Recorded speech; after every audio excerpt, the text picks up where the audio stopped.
the lowest it's ever been in recorded history in the black community.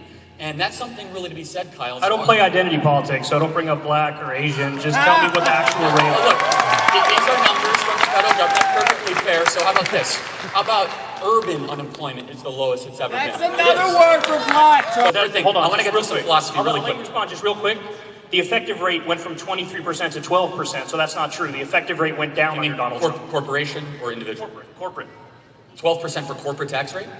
Yes, the effective corporate tax rate went from 23% Good. No, I mean, to 12%. It should be 0%, but yeah, that's perfectly fine. That's a very unpopular position. Please proceed. And I'm happy to elaborate on it. Just because someone got rich does not mean they went around and stole the money away from people. Wealth creation in a market society requires innovation, entrepreneurship, something that makes every single person in this room richer. So when someone gets rich in a market society, they did not pillage and plunder and get that money with putting guns to people's heads. Instead, they were creative, they were entrepreneurs, and they were innovative, something that should be rewarded.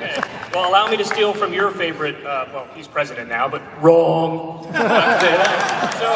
look, I just want to test your theory real quick on wealth creation here. So, I'm going to give you two facts. I just want a yes or no answer. Jeff Bezos has over $150 billion.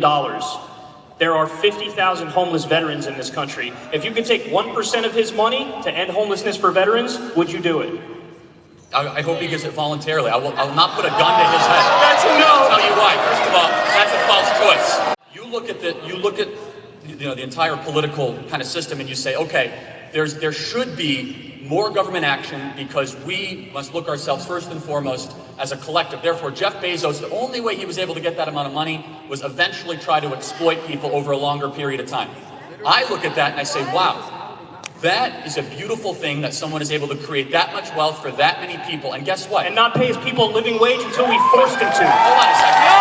We'll let Charlie finish and then you'll have a response. We'll move on. I will take a definitive stand against the demonization of wealth creation in our country. Because nobody's doing that. You're talking to yourself.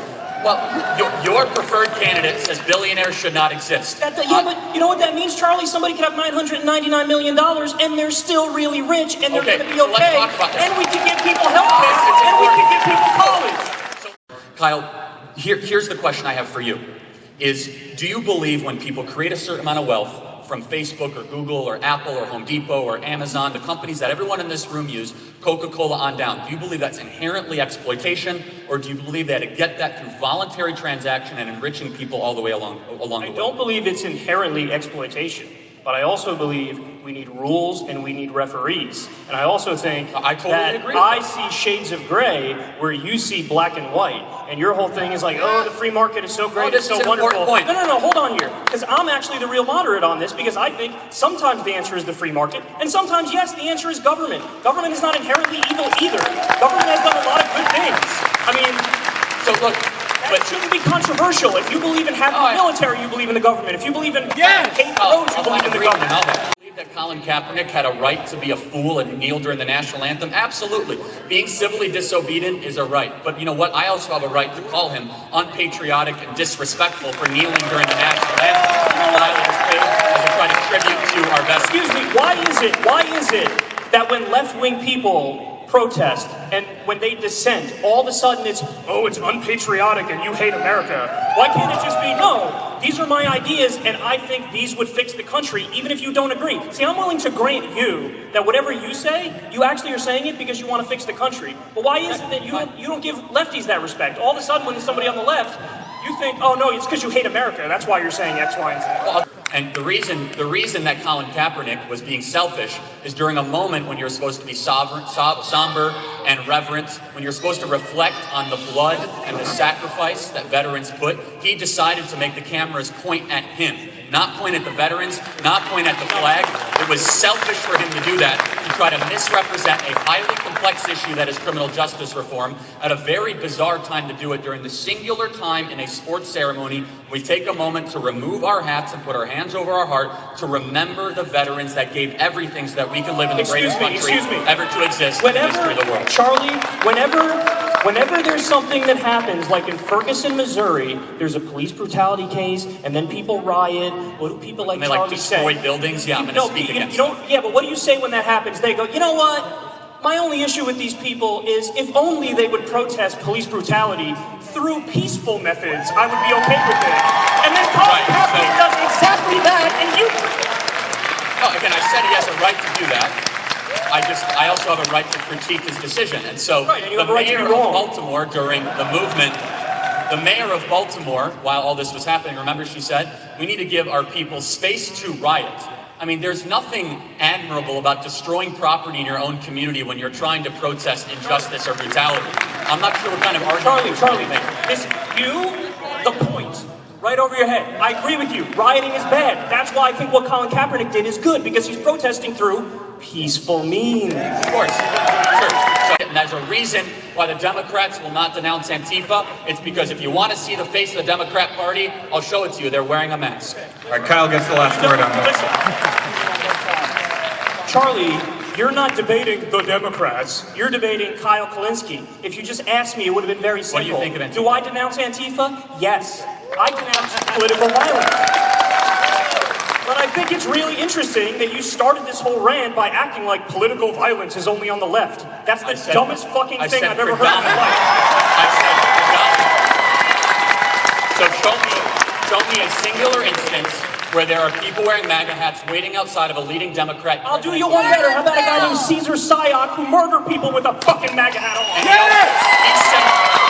Again, the Democrats swing and miss. For 2 years, I was promised some sort of big, huge bellwether revelation of the Mueller report. Oh, Mueller is coming. $30 million taxpayer-funded investigation, and they found absolutely nothing. And what did they do as soon as the Mueller investigation ended? As soon as the Mueller investigation ended, they went to the Ukrainian investigation. This goes down to two very simple things. Number one, they have not accepted the democratically elected president of the United States who won an election he was not supposed to win. Number two, they hate Donald Trump a lot more than they love America. Just so you know, I'm not saying you, I'm saying the general thing. Listen, thank you for inviting me to the Charlie Kirk monologue night. I really appreciate it. I'll let you finish on this. Right. Okay, so let me respond to that. I'll sum up what he just said in a really simpler way, and you won't have to sit through it all. Donald Trump, good. Democrat, bad. Very high-minded, Charlie. Thank you very much. So anyway, here's the difference. I'm willing to admit when Democrats do something wrong. What Charlie Kirk will not admit on this stage here tonight is that Donald Trump owns a hotel in Washington, D.C. Yes. And oh, would you look at that? The Saudi government just happened to funnel him $300,000 through that hotel. Oh, would you look at that? Donald Trump just approved a multi-billion-dollar weapons deal that goes to Saudi Arabia as they're committing a genocide in Yemen. Now, hold on. Now, I get the sense that if I gave you that exact set of facts, and it was the fucking Clinton Foundation, you'd be pretty fucking pissed off. What's the difference with the Trumps? The day that their father became the president of the United States, they stopped all international business deals. They did not sign one new deal. The only international business that they did were deals that were on the books for 5+ years more. Kyle, you're entitled to an opinion, but you're not entitled to your own facts. I know, Charlie. Nice political talking point you got there. Who'd you get that from? John Kasich? Okay. So listen, here's the bottom line, and I hope everybody looks this up. You know how much money Jared and Ivanka made since Donald Trump became president? $83 million in 1 year. If you think there's nothing wrong with that, I got a bridge to sell you. So these were previously owned assets. They did not sign one new deal since they were in the administration. Point to me one new deal the Trump family signed since Donald Trump became president. You don't make $83 million in 1 year without being a grab bag of corruption. And you know this. Called the Kushner companies that own some of the most valuable assets in New York. So that income was deals that were already signed and revenue streams that were already established. The Bidens, the big difference, as soon as his dad became president, he said, it's money time. He went to Burisma. He went to Hungary and did some very questionable legal deals that are just coming out right now. And he got $1.5 billion from our greatest enemy, the Chinese, into his own fund because he took the Chinese on Air Force 2 halfway across the world. That is morally objectionable. If the Trumps went to China and came back with $1.50, the media would publicly crucify them. They have done nothing of the sort. So, as we respond to that, let's get to the second part of the question, which is how do we actually fix this? How do we prevent kids of any president, regardless of their political party? The way you fix this is you have intellectually honest people call out corruption where they see it, whether it's on the Democratic side or the Republican side. Somehow I can see it on both sides, whereas Charlie Kirk thinks Daddy Trump did nothing wrong. Look, I'll ask you again, Kyle. Show me one deal that they signed since they became My president. dude, I don't know if you're listening or not, but I said very clearly, Can you name don't. another deal? Okay, are you gonna let me talk? Just name a deal. Are you gonna let me please. talk? You You routinely don't interrupt make me. $83 million in 1 year when Daddy is president as an oopsie. Right. So their income the year before that was 90 million and 95 million. They did business before they went into the White House, so they did not sign No, any no, deal. this is the cute little trick. This is the cute recognize little that, trick. right, Kyle? Because as soon as I say, well, hold on now, it's proven that he took $300,000 from the Saudis while in office, he's like, oh, that doesn't count either. So whether they're in office or they're out of office, it doesn't matter, and it's not corruption. Well, isn't that fucking convenient? That's super convenient, isn't it? Here's the other thing that really fascinates me, and maybe you can explain it to me, Kyle, is that when you own international assets and you become president of the United States, are you just supposed to sell everything? Yes! Yes! Really? Wow. Wow.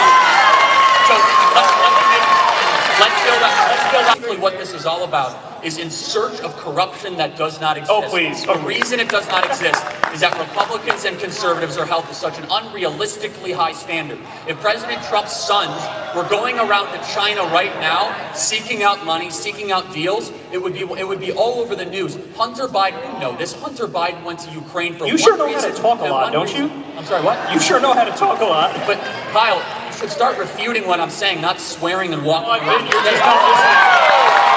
All right. Kyle, I'll let you get the last word on this and we'll move on. This will be very simple, and I'll go right to the point, unlike him. So there's a president by the name of Jimmy Carter. He had a fucking peanut farm, and he had to sell his peanut farm because the Supreme Court rightly said, you know what, man, that could be an issue because you could have foreign governments funneling you money through your peanut farm, and we can't have corruption. We're supposed to be a first world country, but somehow this fucking president gets to have hotels all over the world, a hotel in D.C., the Saudis funneling him money. Let me say this one more time, and this will be the final time. If this was the Clinton Foundation, I would be just as up in arms. But when it's the Trumps, I'm up in arms and you're not, and that says a lot. All right. Final